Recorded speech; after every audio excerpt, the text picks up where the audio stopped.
Hey there, and welcome to The Explainer. Today, we're taking a really powerful ancient herb and bringing it straight into your kitchen. We're going to break down what ashwagandha is all about and show you how to make it a simple and actually delicious part of your everyday life.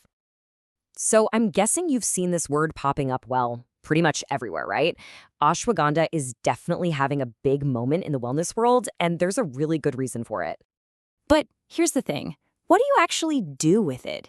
You know that feeling? You buy the bag of powder, you get it home, and you're just staring at it thinking, okay, now what? If that's you, don't worry, you are in exactly the right place. Okay, so let's get into what this stuff actually is. At its heart, ashwagandha is what's called an adaptogen, and it's a really cool class of plants. Think of it this way. These amazing plants help your body adapt to stress, helping to kind of bring things back into balance.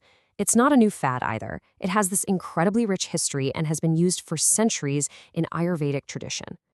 All right, let's kick off our day. We're going to look at two super simple ways you can weave ashwagandha into your morning routine to get a really nourishing, balanced start. First up, we've got the smoothie.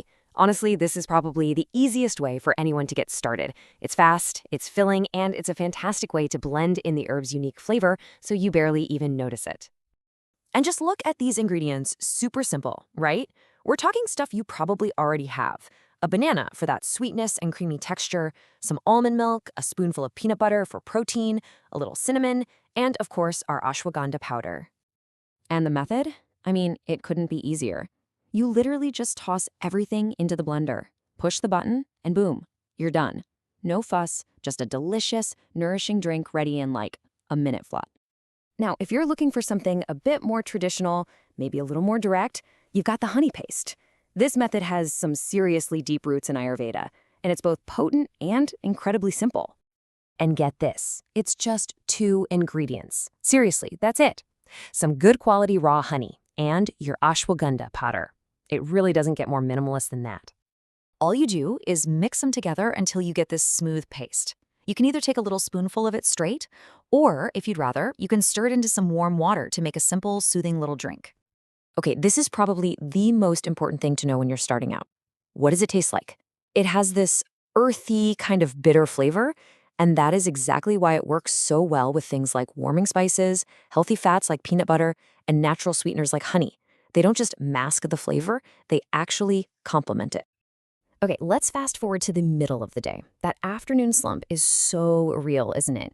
So instead of reaching for, that third cup of coffee, let's look at a snack that can give you some sustained, balanced energy. These little energy bites are an absolute game changer. Why? Because you're not just drinking it, you're eating it in a really satisfying snack. And the best part? Absolutely no baking required. A huge win. And once again, look at this list. No crazy, hard-to-find ingredients here, just good stuff. Rolled oats for fiber, peanut butter for that protein and healthy fat, a little honey, and then our power players, ashwagandha, chia seeds, and cinnamon. And making them is so fast. You just dump everything into one bowl, mix it all together until you have this thick dough, roll them into little balls, and then just stick them in the fridge for about a half hour to firm up. They're perfect for prepping ahead. All right, we've made it through the morning, we've powered through the afternoon. Now it's time to wind down. The evening is such a perfect time for a calming ritual, and ashwagandha can be a really wonderful part of that. Ah, yes, the one you've probably seen all over social media, golden milk. It is a classic for a reason. It is so warm, so comforting, and just deeply relaxing. It's pretty much everything you could want in a drink before bed. And this recipe, it's like the perfect showcase for how well ashwagandha plays with other warm spices. You've got your turmeric, your cinnamon, and that little pinch of black pepper, which, by the way, is super important for helping your body absorb all the good stuff from the turmeric.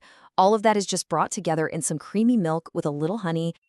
The process of making it is a really nice ritual in itself. You just gently warm up the milk, whisk in all your spices and the ashwagandha, and let it all simmer together for a couple of minutes. The smell alone is just incredibly soothing.